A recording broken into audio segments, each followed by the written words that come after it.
গড়াই নদীর তীরে কবি জসিমউদ্দিন পাট অঞ্জলা মাহাতো।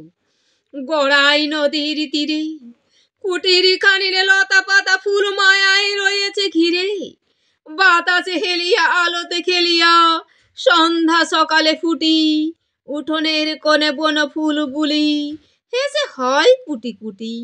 মাচানের পরে শিমলতা আর লাউ কুমড়োর ঝাড়, আড়াআড়ি করে দোলাই দোলাই ফুল ফুল যত যা।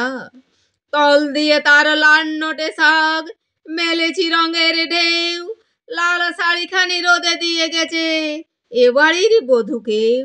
মাঝে মাঝে সে তায়ে ডোবা হতে ছোট ছোট চানা লয়ে ডাহুক মেয়েরা বেড়াইতে আসে গানে গানে কথা কয়ে। গাছের শাখায় বনের পাখিরা নির্ভয়ে গান ধরে, এখনো তাহারা বোঝেনি হেথায় মানুষ বসত করে।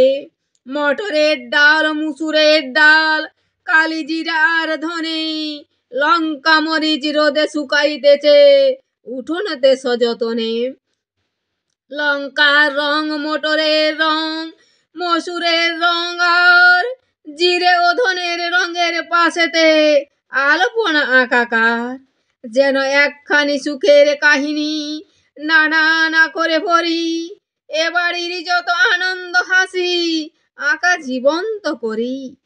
সাঁঝ সকালে রঙিন মেঘেরা এখানে বেড়াতে এসে কিছুক্ষণ যেন থামিয়া রয়েছে এ বাড়িরে ভালোবেসে।